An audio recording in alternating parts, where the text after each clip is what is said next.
Narrative థింకింగ్తోనే Andhra Pradesh ప్రజల ఆలోచన మార్చాలి అన్నటువంటి ప్రయత్నం.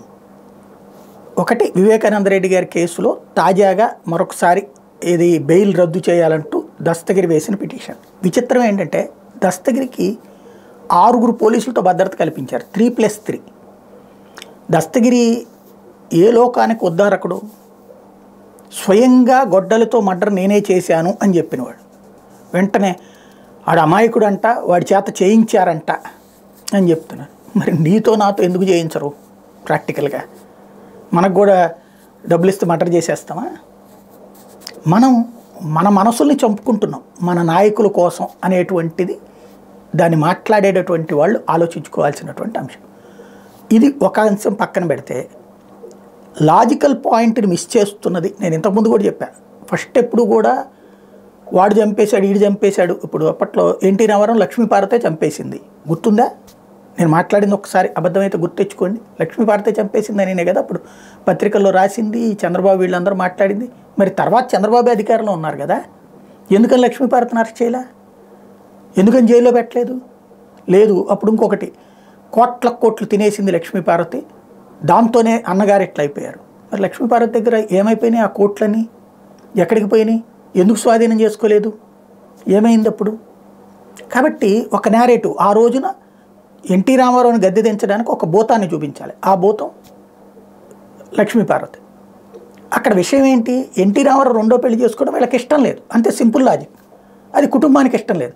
ఆ కుటుంబపు అయిష్టాన్ని తను క్యాష్ చేసుకుని ఆ ఎన్టీ రామారావుని గద్దె దించే అధికారాన్ని అందుకోవడానికి చంద్రబాబు ప్రయత్నించారు కాబట్టి. అట్లాగే ఇప్పుడు వివేకానంద రెడ్డి కేసులో చూద్దాం ఏం నడుస్తుంది. వివేకానంద రెడ్డి కేసులో షర్మిలకి రాజకీయ ఒక అవసరం కావాలి. నిజంగా బాబాయ్ మీద ప్రేమ ఉండి తన అన్నే చంపించాడు అనుకుంటే కనుక, అవినాష్ రెడ్డి చంపించాడు అనుకుంటే, తను తెలంగాణకి వెళ్ళి ఎందుకు పార్టీ పెట్టుకోవాలి? 2019 ఎన్నికల్లో ఎందుకు చేయాలి? తర్వాత ఎప్పుడో తెలిసింది అని చెప్తే నమ్ముతారా? అక్కడ కడప జిల్లాలో ఉండే వాళ్ళకి ప్రతి ఒక్కరికి తెలుసు. అన్నిటికంటే పాయింట్ ఏంటంటే, ఫోను దాచేసి కాగితం దాచేసి ఇప్పటికి కూడా తన తండ్రికి మరొక పెళ్ళయిందని కానీ ఒక బిడ్డ ఉన్నాడని కానీ ఒప్పుకోదు సునీత. అసలు ఆ విషయాన్ని తెలుగుదేశం అనుకూల పత్రికలు ఎక్కడా రాయవు. ఎక్కడన్నా రాస్తున్నారు అది నెంబర్ 1. రెండవది, తన బిడ్డే వారసుడు అని చెప్పి వివేకానంద రెడ్డి తన వాళ్ళందరి దగ్గర చెప్పిన మాట వాస్తవం కదా, అది దాచేస్తారు. ఇకపోతే అవినాష్ రెడ్డి మర్డర్ ఎందుకు చేయించాడంటే షర్మిలకి టికెట్ ఇస్తారు. అక్కడ అవినాష్ రెడ్డికి జగన్ టికెట్ ఇస్తే ఆ జగన్ ఇప్పటికీ అవినాష్ రెడ్డిని కాపాడుతుంటే ఇంకా వివేకానంద రెడ్డిని మర్డర్ చేయాల్సిన అవసరం అతనికి ఎందుకు ఉంటుంది? ఇది పక్కన పెట్టేయాలి. ఇంకొకటి, కాగితాలు తీసుకువెళ్ళారు, చంపేసి కాగితాలు చివరికి ఆ కాగితాలు ఎక్కడ ఉన్నాయో చెప్పకపోతే పదే పోట్లు పొడిచి ఆయన చెప్పాక ఆ కాగితాలు తీసుకెళ్తుంటే కాళ్ళు పట్టుకుని ఆ కాగితాలు వదిలేయండిరా, ఈ ఒక్కటి వదిలేయండిరా అంటే ప్రత్యేకించి గొడ్డలి గుండెల మీద వేశాను అని చెప్పినటువంటి వ్యవహారం. మరి ఆ కాగితాలు ఏంటి అన్నటువంటిది అది ఎవరికన్నా బయటకు వచ్చిందా? అసలు కాగితాల చుట్టూ సాగిన వ్యవహారాన్ని రాజకీయం చుట్టూ తీసుకురావడం అన్నటువంటిది ఒక నేరేటివ్ థింకింగ్. దానికి మర్డర్ చేసినటువంటి వాడు మాత్రమే సాక్షి. వాడు పోనీ అవినాష్ రెడ్డితో డైరెక్ట్గా మాట్లాడి భాస్కర్ రెడ్డితో మాట్లాడంటే అన్నారు నాకు అన్నాడు.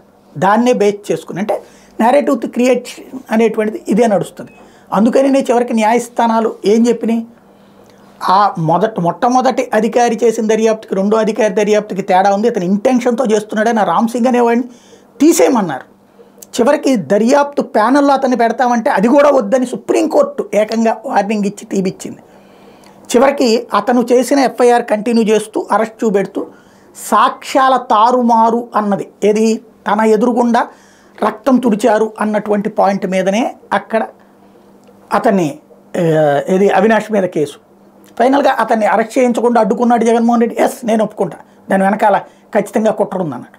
అట్లాగే కేసులు పెట్టించాడు, అది ఒప్పుకుంటా. ఎందుకు? అవినాష్ రెడ్డిని కాపాడుకురావడానికని ఒప్పుకుంటా. ఎందుకని? అతను మర్డర్ చేయలేదని జగన్ నమ్ముతున్నాడు, చేయించలేదని అతను నమ్ముతున్నాడు కాబట్టి కాపాడుకురావాల్సి వచ్చింది. ఎందుకంటే ఇటు పక్కన మేనేజ్మెంట్ ఇటు చేస్తున్నారు కాబట్టి. వాస్తవం రూట్లో ఆలోచిస్తే ఒకటి, ఈలోపు సూట్ కేసులు వస్తాయి, లేకపోతే అది చేస్తారు ఇది చేస్తారు అనేటువంటి వాళ్ళు ఎన్టీ రామారావు మంచోడా చెడ్డోడా అన్నటువంటిది ఒకసారి ఆలోచించుకుంటే సరిపోతుంది.